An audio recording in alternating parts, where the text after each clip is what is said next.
Good morning everybody. મેં કાલ કીધું હતું કે આવતીકાલે આપણે ગણ પરિચયમાં થોડાક આગળ વધશું. અત્યાર સુધી આપણે એકદમ બેઝિક વસ્તુ શીખ્યા છે.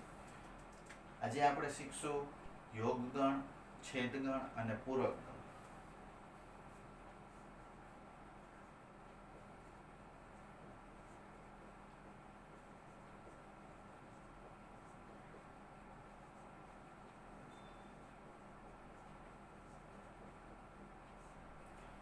વ્યાખ્યા ચાલુ કરું એ પહેલા તમને ધ્યાનથી બે વસ્તુ સમજાવી છે. ગુજરાતી ભાષામાં અને અથવા આ બે શબ્દ આવે. અનેનો મિનિંગ અલગ થાય અને અથવાનો મિનિંગ અલગ થાય. પહેલા આપણે અથવાનો મિનિંગ સમજીએ. અથવાના છે ને ક્યારેક બે મિનિંગ થાય, ક્યારેક ત્રણ મિનિંગ થાય. જો હું તમને ઉદાહરણથી સમજાવું કે ધોરણ 10 પછી કોમર્સ અથવા સાયન્સ રાખવાનું છે, તો આવી રીતે જે વાક્ય બોલ્યો એમાં બે જ મતલબ થશે, કાં કોમર્સ રાખવાનું અથવા સાયન્સ રાખવાનું. સમજાઈ ગયું બધાને? બે તો રાખી નથી શકવાના, એટલે બે જ મિનિંગ થશે, કાં કોમર્સ રાખશો અથવા સાયન્સ રાખશો. ઘણી વખત અથવાના ત્રણ મિનિંગ થાય. ઉદાહરણ આપું, જો 11 સાયન્સમાં A અથવા B ગ્રુપ રાખી શકાય, તો તમે ઘણા લોકો A ગ્રુપ જ રાખશે તોય ચાલે, ઘણા લોકો B ગ્રુપ રાખશે, અને ઘણા લોકો એવા પણ હોય સ્ટુડન્ટ કે જેને બે ગ્રુપ રાખવા હોય તો એને છૂટ જ છે. તો અહીંયા ત્રણ મિનિંગ થશે. તો પહેલા આપણે જોશું યોગગણ અને એના ગુણધર્મ. જો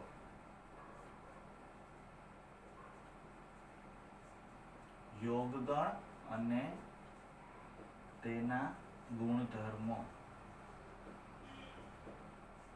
ધોરણ 9 માં તમે આ વ્યાખ્યા ભણેલા છો. એમાં અથવા શબ્દ આવે. જો યુ સાર્વત્રિક ગણ છે,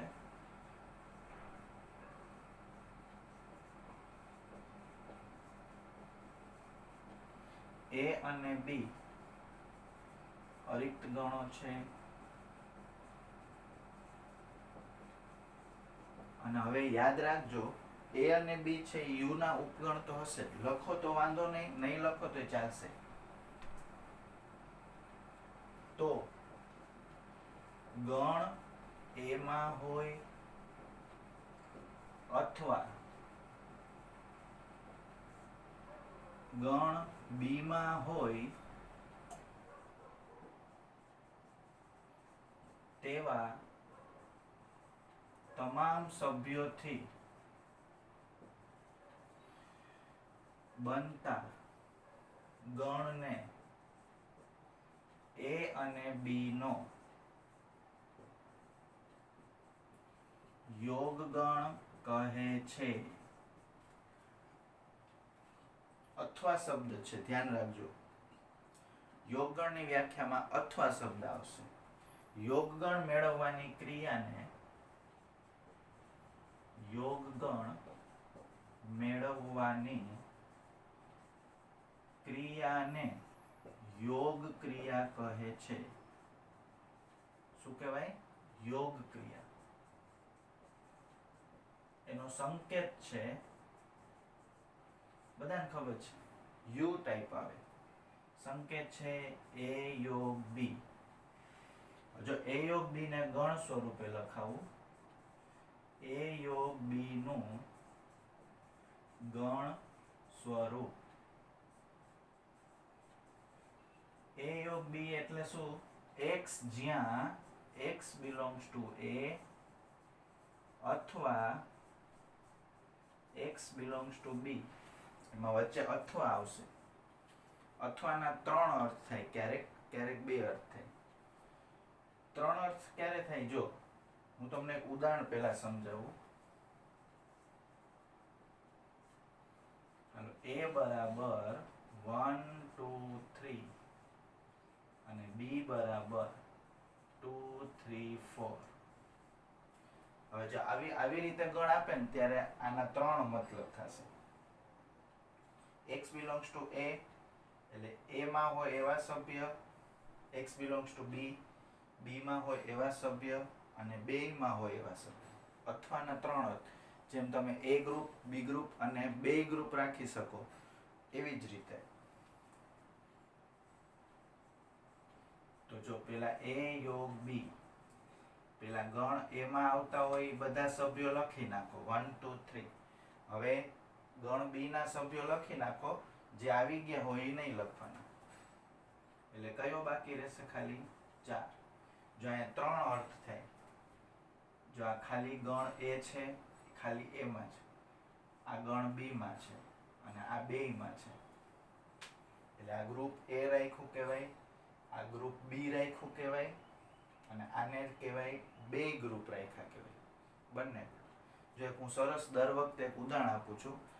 તમે જ્યારે સ્કૂલે જાઓ અને તમે બપોરે 1:30-2 વાગે ઘરે આવવાના હો અને મમ્મી તમને સવારે પૂછે કે આજે કયું શાક બનાવો, જો તમે એમ બોલશો રીંગણા અથવા બટેકા, રીંગણા અથવા બટેકાનું શાક બનાવજો, મમ્મીને અથવાના મતલબ ખબર હોય તો એ 3 રીતે શાક બનાવી શકે. રીંગણાનું બનાવી શકે, ખાલી બટેકાનું શાક બની શકે અને બેયનું મિક્સ રીંગણા બટેકાનું બની શકે. અથવા બોલો તો ત્રણેયના શાક, 3 પ્રકારના શાક બનાવી શકે મમ્મી. હવે ધ્યાનથી જોજો, આના 2 અર્થ ક્યારે થાય? ધારો કે a બરાબર 1 2 છે અને b બરાબર 3 4 છે.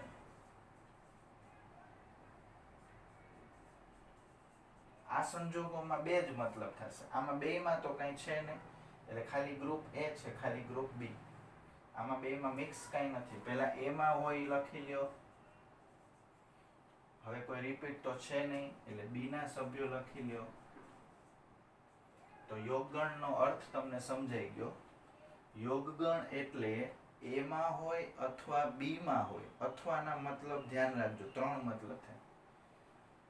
તમે જ્યારે 9માં ભણતા ત્યારે તમારા 9મા ધોરણના શિક્ષકો હોય એમ કે યોગગણમાં બધું લઈ લેવાનું, બધું લઈ લેવાનું, પણ એનો અર્થ ખબર હોવી જોઈએ. અથવા, અથવા શબ્દ છે ને એટલે બધું લેવાનું હોય. પછી આની વેન આકૃતિ દોરાવો.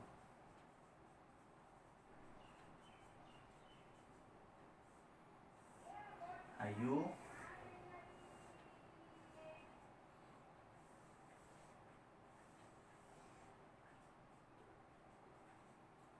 અને એ યોગ બી ને મારે દર્શાવવું છે. જો આ ખાલી એ, આને કહેવાય બી, ખાલી બી, ફક્ત બી. એટલે એ માં હોય એવા સભ્ય, બી માં હોય એવા સભ્ય અને બંનેમાં હોય એવા સભ્ય. હવે જે ટપકા દેખાય છે એ એ યોગ બી કહેવાય. આ 3 મીનિંગ વાળી આકૃતિ છે. પછી 2 મીનિંગ વાળી આકૃતિ આવી હોય. જો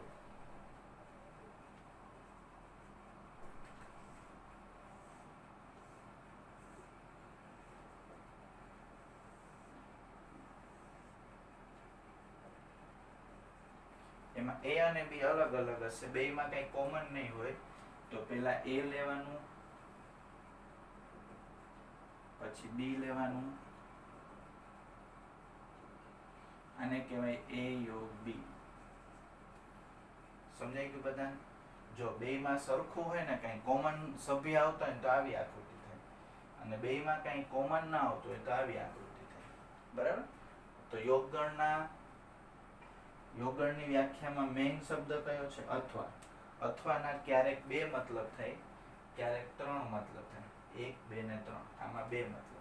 હવે યોગગણના ગુણધર્મો જોઈ લઈએ.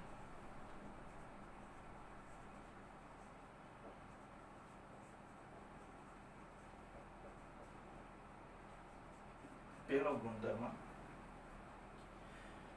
એ અને બી તમે યુ માંથી લેશો ને તો એનો યોગગણ કરશો ને તો યુ માં જ આવશે.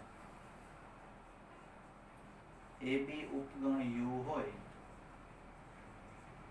તો એ યોગ બી ઉપગણ યુ થાય. દાખલા તરીકે ચાલો હું યુ માંથી લઉં છું, યુ માં 1 to 5 જ લઉં છું, બહુ વધારે સભ્યો નથી લેતો. એ માં લઉં છું 1 2, બી માં લઉં છું 2 3. તો એ યોગ બી શું થશે? A યોગ B થશે 1 2 3 અને જો u નો ઉપગણ થશે 1 2 3 u માં છે જ એટલે યોગગણ છે a b ઉપગણ u હોય તો a યોગ b ઉપગણ u થાય. આ જે વસ્તુ છે ને એને ગણિતની ભાષામાં દ્વિક ક્રિયા કહેવાય. એટલે યોગગણ છે ને u યોગગણની ક્રિયા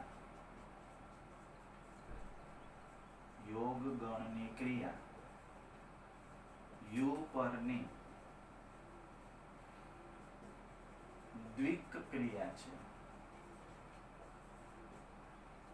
શબ્દ છે યાદ રાખજો, યાદ રાખો તો સારું, બાકી કઈ બહુ કામ નહીં આવે. બીજો ગુણધર્મ a યોગ b કરો કે b યોગ a કરો, બેયનો જવાબ સરખો આવે. જો તમે અહીંયા a યોગ b 1 2 3 થશે અને b યોગ a કરો તોય 1 2 3 થશે. આને કહેવાય ક્રમનો નિયમ. ત્રીજો ગુણધર્મ છે જૂથનો, a યોગ b યોગ c. આમાં જો મેં a અને b સાથે રાખ્યા છે, એની બદલે હું b ને c સાથે રાખું તોય વાંધો નહીં. એટલે શું કરવાનું, દાખલો આવશે આપણે પહેલા આ શોધવાનું, પછી ડાબી સાઈડ શોધવાનું, પછી આ ગોતી જમણી સાઈડ ગોતવાનું, બે જવાબ સરખા આવશે. આનું નામ છે જૂથનો નિયમ.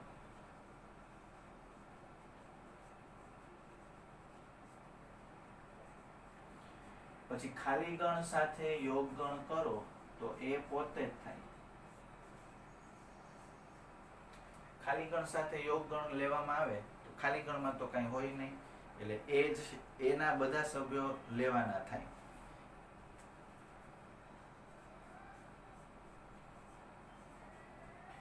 સાર્વત્રિક ગણ સાથે યોગ ગણ કરો તો સાર્વત્રિક ગણ જ થાય. ચલો એકવાર ફટાફટ રિપીટ કરી દો. જો યોગ ગણની વ્યાખ્યા a અને b અરિક્ત ગણ છે, a માં હોય અથવા b માં હોય તેવા તમામ સભ્યોથી બનતા ગણને યોગ ગણ કહે છે. અથવા શબ્દ ધ્યાન રાખજો, યોગ ગણ મેળવવાની ક્રિયાને યોગ ક્રિયા કહે છે. એનો સંકેત છે a યોગ b. ગણ સ્વરૂપમાં વચ્ચે અથવા લખવાનું. બે ઉદાહરણ આપ્યા છે, એક ઉદાહરણમાં 3 મીનિંગ થશે, એક ઉદાહરણમાં 2 મીનિંગ થશે. 3 મીનિંગ થશે એવું ઉદાહરણ હશે ને એમાં કોમન આવતું હશે. આ 2 ને 3 બે વાર થશે જેમાં 2 મીનિંગ થાય, એમાં કોમન કઈ ન થાય, બરાબર, કોમન ના આવે. આ 3 મીનિંગ ની આકૃતિ, આ જો મીનિંગ, આ ફક્ત a, અહીંયા ફક્ત b કહેવાય, આ અને આ બે ના સભ્યો કહેવાય. પછી આવી રીતે આકૃતિ હોય તો 2 મીનિંગ થશે. યોગ ગણના ગુણધર્મો, a અને b ઉપગણ u હોય તો a યોગ b ઉપગણ u થાય. આવું એનું ઉદાહરણ. એને ગણિતની ભાષામાં દ્વિક ક્રિયા કહેવાય, આવું જ્યારે થાય ત્યારે. પછી ક્રમનો નિયમ, a યોગ b બરાબર b યોગ a. જૂથનો નિયમ, પછી a યોગ 5, એટલે ખાલી ગણ સાથે યોગ ગણ લેવામાં આવે તો ગણ પોતે જ આવે. u સાથે યોગ ગણ લ્યો તો u થશે. સમજાઈ ગયું બધાને?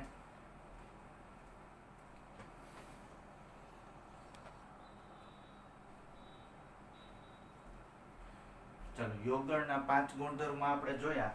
હવે છઠ્ઠો ગુણધર્મ કે a ઉપગણ b હોય, a ઉપગણ b અને c ઉપગણ d હોય, a ઉપગણ b હોય, c ઉપગણ d હોય તો a યોગ c ઉપગણ b યોગ d થાય. જો ઉદાહરણથી સમજીએ, સાવ સહેલું છે. ચાલો a લઉં છું 1 2 અને b લઈશ, હું a છે ને b ની અંદર આવી જાય એવી રીતે લઉં છું 1 2 3. હવે c લઉં છું, c ગમે એ લેવડાવો, 3 4 5 અથવા 3 4, અને d લેવડાવશું આપણે, c આવી જાય એવી રીતે d લ્યો 3 4 5. જો અહીં સ્પષ્ટ છે કે અહીં સ્પષ્ટ છે કે એ ઉપગણ બી અને સી ઉપગણ ડી છે. હવે એ યોગ સી લેવામાં આવશે. એ યોગ સી એટલે એ અને સી માંથી બધું લખી નાખવાનું, રિપીટ નહીં કરવાનું. 1 2 3 4 1 2 3 4 અને સી યોગ ડી બી યોગ ડી માં આવશે. બી યોગ ડી માં આવશે 1 2 3 3 આવી ગયું છે. 4 5 1 2 3 4 5. જો હવે એ યોગ સી ઉપગણ બી યોગ ડી થઈ ગયું. એ યોગ સી ઉપગણ બી યોગ ડી થાય છે. એટલે ગુણધર્મ છઠ્ઠો સાચો છે. સાતમો ગુણધર્મ એ ઉપગણ બી હોય, એ ઉપગણ બી હોય અને તમે બેયનો યોગ ગણ કરો તો બી જવાબ આવશે. એટલે એ જ્યારે બી નો ઉપગણ હોય તો યોગગણ નો જવાબ બી આવશે. ચાલો જો અહીંયા ઉદાહરણ છે આપણી પાસે. a બરાબર 1 2 b બરાબર 1 2 3. તો મારે યોગગણ કરવો છે. હવે પેલા જોઈ લ્યો એ ઉપગણ બી છે કે નહીં, પેલા જોઈ લ્યો. અહીં એ ઉપગણ બી છે જ. હવે LHS ગણું છું, ધ્યાનથી જોજો. એ યોગ બી, એ એટલે 1 2 યોગ 1 2 3 1 2 યોગ 1 2 3 એટલે 1 2 3 થાય. એટલે બી પોતે જ એટલે પરિણામ મળી ગયું. એ ઉપગણ બી જ્યારે જ્યારે હશે ત્યારે એ ઉપગણ બી ત્યારે એ યોગ બી બરાબર બી થાય. એટલે મોટો ગણ આવે દર વખતે. એ યોગ બી બરાબર શું થશે? બી. જો છઠ્ઠો ગુણધર્મમાં નાના ગણ છે એનો યોગ ગણ અને મોટા ગણ છે એનો યોગ ગણ, તો વચ્ચે ઉપગણની નિશાની આવશે. આ ઉદાહરણ. હવે એ ઉપગણ બી હોય તો એ યોગ બી બરાબર બી થાય. એમાં ઉદાહરણ લઈને ચેક કરી શકો છો. એ ઉપગણ બી હોય ને તો યોગ ગણમાં મોટો ગણ આવશે બી. બરાબર? તો છઠ્ઠું સાતમું ઉદાહરણ થઈ ગયું. ટોટલ 7 ગુણધર્મ છે એ તમારે યાદ રાખવાના.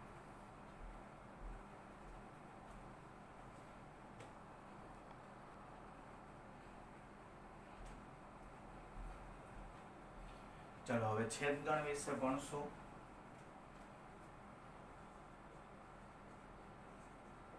છેદગણ અને તેના ગુણધર્મ. અથવાની વ્યાખ્યા, યોગગણની વ્યાખ્યામાં અથવા આવે ને અહીંયા અને લખવાનું એટલે થઈ જાય છેદગણની. યુ સાર્વત્રિક ગણ છે અને એ અને બી ઉપગણ યુ છે.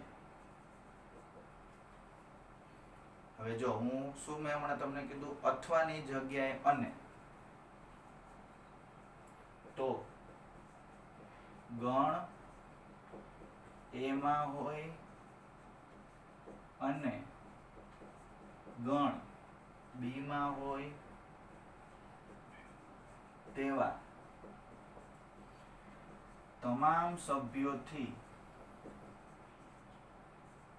બનતા ગણને એ અને બી નો છેદગણ કહે છે. એટલે હવે બેયમાં કોમન આવતું હોય ને ઈ જ લખવાનું. છેદ એટલે શું?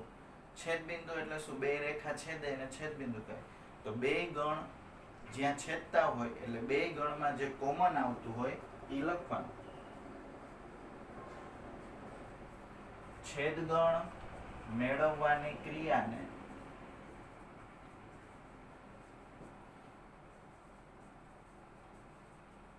છેદ ક્રિયા કહે છે.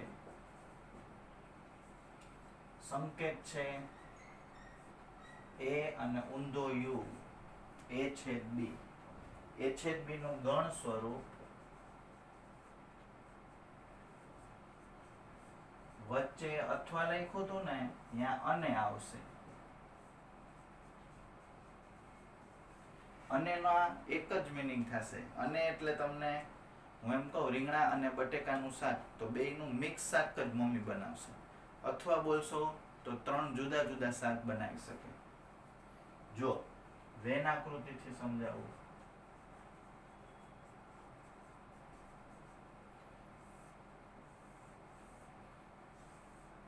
આ યુ, આ એ, આ બી, આને કહેવાય છેદગણ.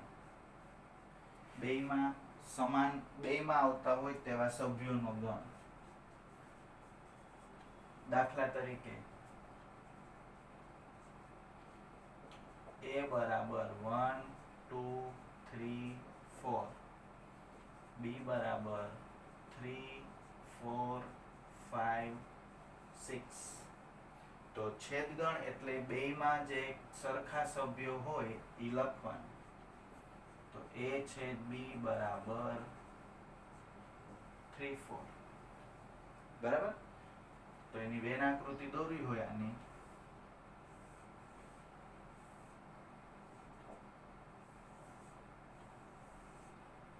આ a આ b, આપણે ખાલી છેદગણની જ વેન આકૃતિ દોરવી છે. તો તમારે અહીંયા 3 4 લખવાનું. આ થઈ ગઈ છેદગણની વેન આકૃતિ. હવે જો ઘણી વખત શું થાય કે જ્યારે બે ગણમાં કંઈ કોમન ના આવતું હોય ત્યારે છેદગણનો જવાબ ખાલી ગણ થશે. એને અલગ ગણ કહેવાય. એની વ્યાખ્યા શું છે?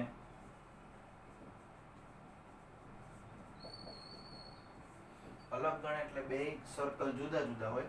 જેમ મેં હમણાં યોગ ગણમાં દોર્યું હતું ને, જો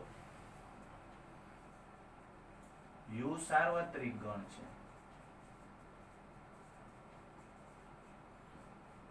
a અને b ઉપગણ u છે. જો a છેદ b બરાબર ખાલી ગણ થાય, એટલે a અને b એકબીજાને છેદે નહીં, અથવા a અને b માં એક પણ સભ્ય સમાન ન હોય, તો a અને b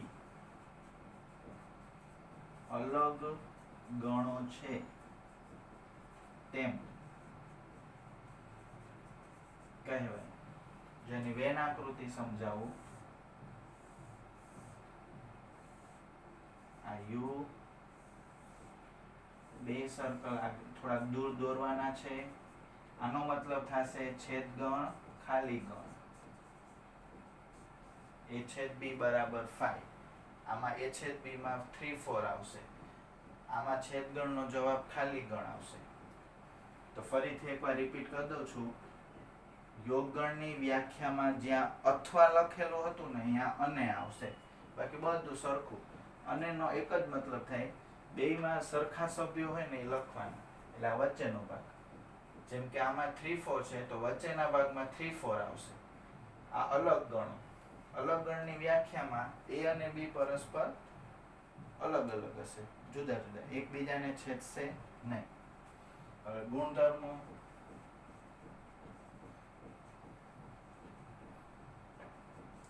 યોગગણનો જે પેલો ગુણધર્મ હતો સેમ ટુ સેમ. જો a અને b ઉપગણ u હોય તો a છેદ b ઉપગણ u થાય. આને શું કહેવાય? દ્વિક્રિયા. એટલે કે છેદ ક્રિયા u પરની દ્વિક ક્રિયા છે. જો દ્વિક્રિયાના થોડાક વધારે ઉદાહરણ આપું તો તમને આ શબ્દ થોડોક સમજે. ધારો કે આપણી પાસે એક ગણ છે n.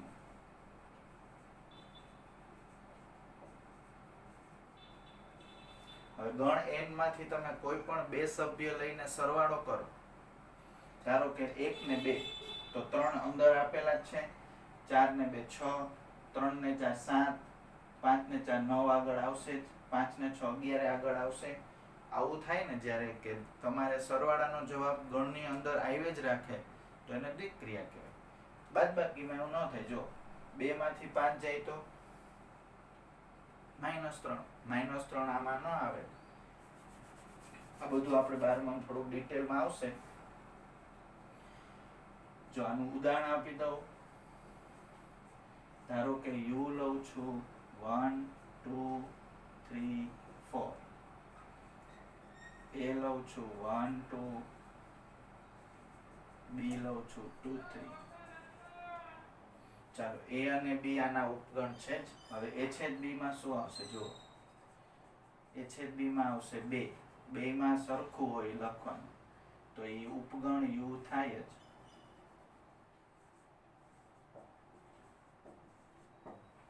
એટલે દ્વિક ક્રિયાનો ગુણધર્મ. બીજો ગુણધર્મ તો સ્પષ્ટ છે. a છેદ b બરાબર b છેદ a. ક્રમનો નિયમ.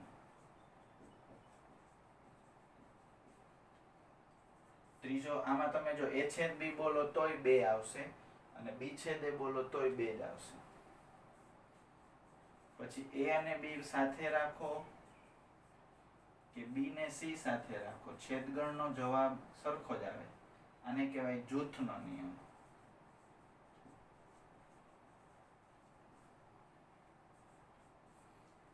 પછી ખાલી ગણ સાથે જો તમે છેદગણ લેવા જાશો તો ખાલી ગણ આવશે. ખાલી ગણમાં ગણ a સાથે કોઈ કોમન જ ન હોય. ખાલી ગણમાં ખાલી ગણ હોય, સભ્યો જ ન હોય તો કોઈ સરખું હશે જ નહીં. પાંચમું, જો આ બેયનો છેદગણ લેશો a અને u નો તો a આવશે. a અને u માં સરખું શું હોય? તો કે a.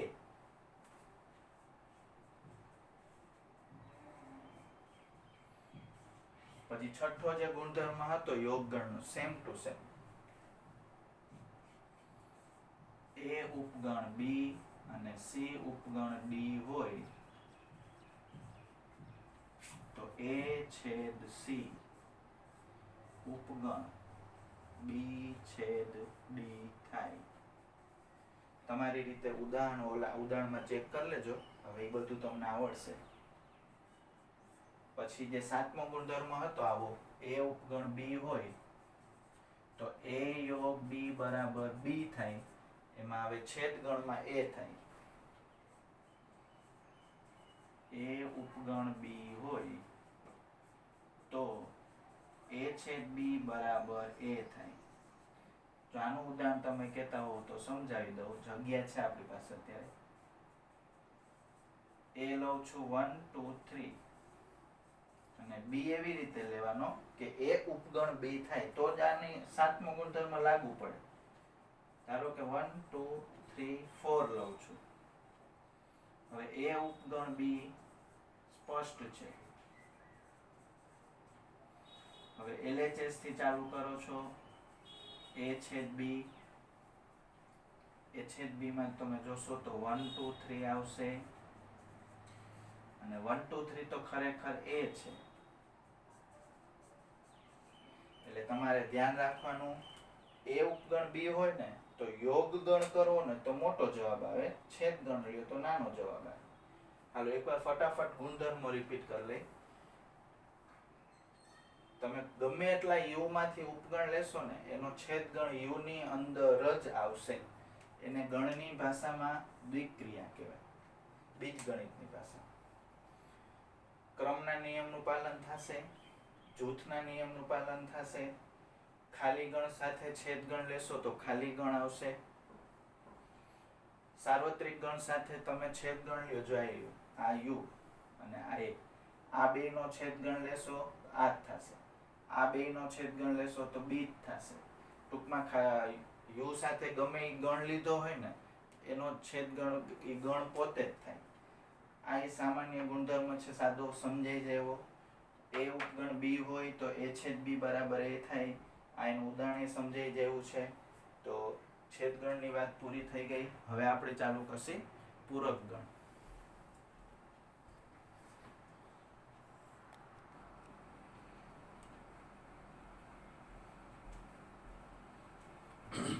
ચાલો હવે આપણે ભણશું પૂરક ગણ અને તેના ગુણધર્મ. એ જાણીતો ટોપિક છે. પૂરક ગણની વ્યાખ્યા તમે ભણી ગયા છો. જો હવે હું તમને પહેલા ઉદાહરણથી સમજાવું. આ યુ છે 1 થી 5 અને એ લઉં છું 1 2 4. પૂરક ગણ કોને કહેવાય? તમને યાદ આવે તો જો, નહીં તો હું અહીંયા સમજાવું છું. જો પૂરક ગણ એટલે ગણ એ છે ને એના સિવાયના સભ્યો. એટલે 3 5 એ ડેશ શું આવશે? 3 5. પૂરક ગણનો મતલબ શું થાય ખબર છે? એ અને એ ડેશ ને ભેગા કરો ને તો યુ આવી જવું જોઈએ, અને એ અને એ ડેશ નો છેદ ગણ ખાલી ગણ થવો જોઈએ. એટલે હું તમને કહેવા શું માંગુ છું, જો કે હું એ માં જે હશે ને એ એ ડેશ માં નહીં હોય, અને એ ડેશ માં જે હશે એ એ માં નહીં હોય. આ પૂરક ગણનો સંકેત છે. હવે હું એની વ્યાખ્યા લખાવું. જો કોમન જે હું હમણાં ભણાવ્યું ને એવી જ રીતે એની વ્યાખ્યા બોલવાની છે.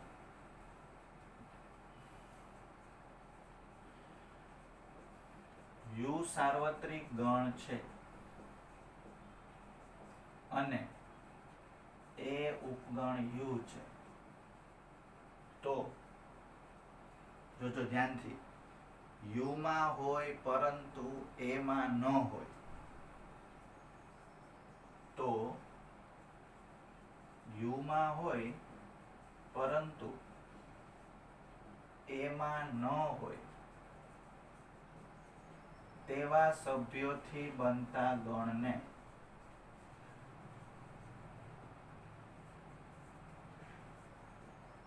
એનો પૂરક ગણ કહે છે.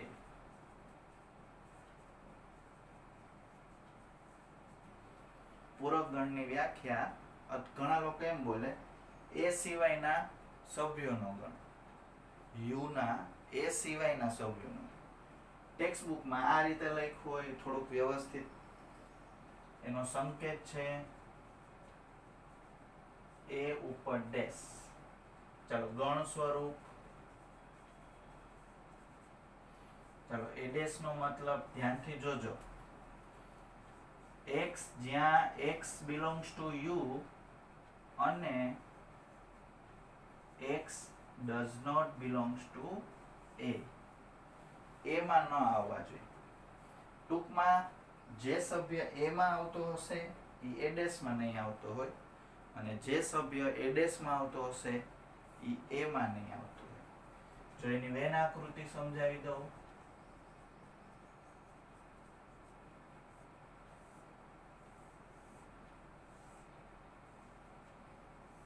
આ એ છે ને, તો એની બહારનો જે પ્રદેશ છે એ ટપકા કરું છું, એને કહેવાય પૂરક ગણ.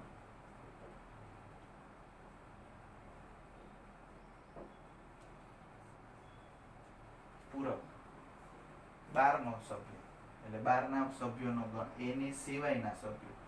ઉદાહરણથી સમજાવું. ઉદાહરણ જોઈ લઈએ આપણે.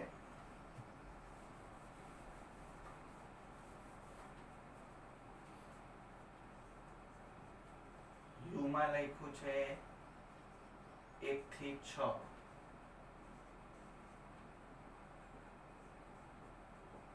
એ આપેલું છે તમને. હારું, એ આપું છું 1 2 4 6. તો એ ડેશ શોધો.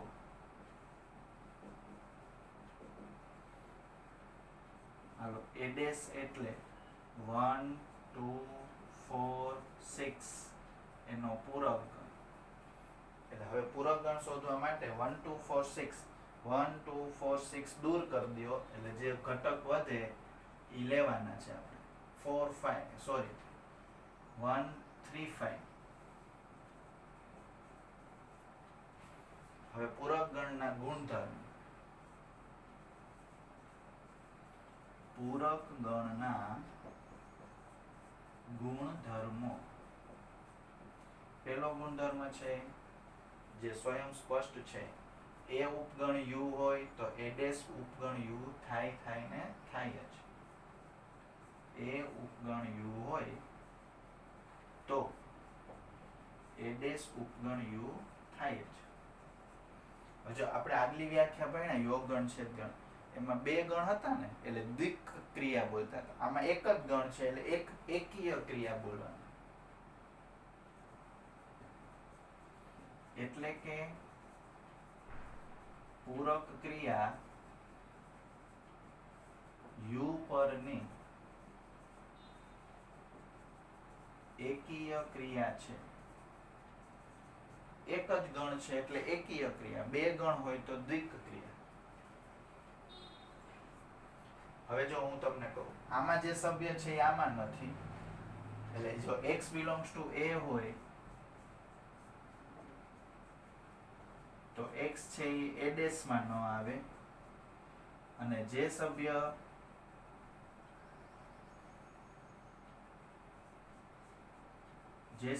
a ડેશ માં હશે એ સભ્ય a માં નહીં આવે.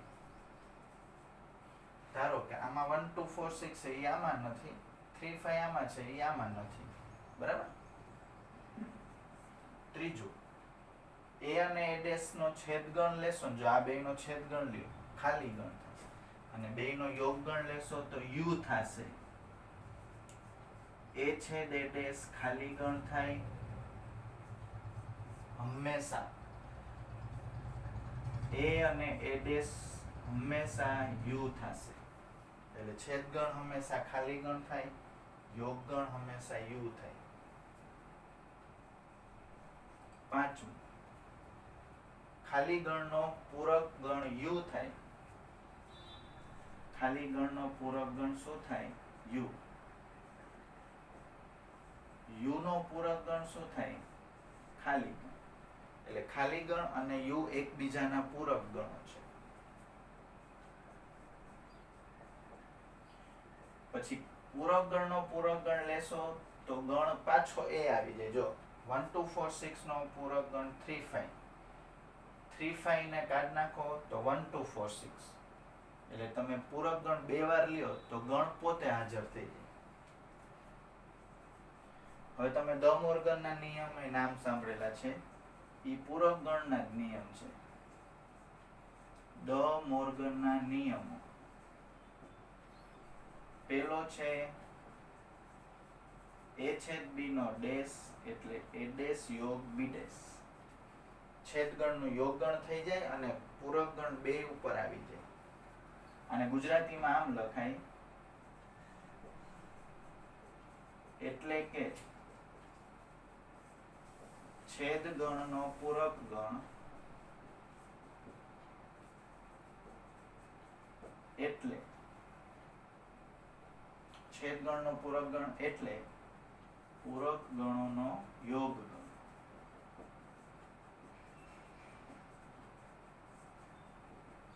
બીજો ગુણધર્મ છે, જો તમે અંદર યોગગણ લેશો તો સામે છેદગણ આવશે. a યોગ b નો પૂરક ગણ બરાબર a ડેશ છેદ b ડેશ. યોગગણ હોય તો છેદગણ થઈ જાય, છેદગણ હોય તો યોગગણ થઈ જાય, યોગગણ હોય તો છેદગણ થઈ જાય. ગુજરાતીમાં લખવું હોય તો યોગ ગણનો પૂરક ગણ એટલે પૂરક ગણોનો છેદગણ. જો આ શબ્દ છેદગણ અહીંયા હતું, અહીંયા આવી ગયું. યોગગણ હતું, છેદગણનું યોગગણ થઈ ગયું, યોગગણનું છેદગણ. બાકી બધું એમ. ફરીથી એક રિપીટ કરી દઉં. ગણ એ સિવાયનો જે ભાગ છે એને પૂરક ગણ કહેવાય. 1 2 3 5 6 આપ્યું હોય, 1 2 4 6 નો પૂરક ગણ શોધવો હોય તો 3 5 થાય. પછી a ઉપગણ u હોય તો પૂરક ગણ પણ u નો ઉપગણ થાય. a માં હોય તો a ડેશ માં ના આવે, a ડેશ માં હોય તો a માં ના આવે. a છેદ a ડેશ હંમેશા ખાલી ગણ થશે, યાદ રાખજો. a યોગ a ડેશ u થશે, ખાલી ગણનો પૂરક ગણ u થશે, u નો પૂરક ગણ ખાલી ગણ થશે. પૂરક ગણનો પૂરક ગણ પોતે થાય. દ મોર્ગનના નિયમે જાણીતા છે, છેદ હોય તો યોગ આવી જાય, યોગ હોય તો છેદ આવી જાય. બરાબર.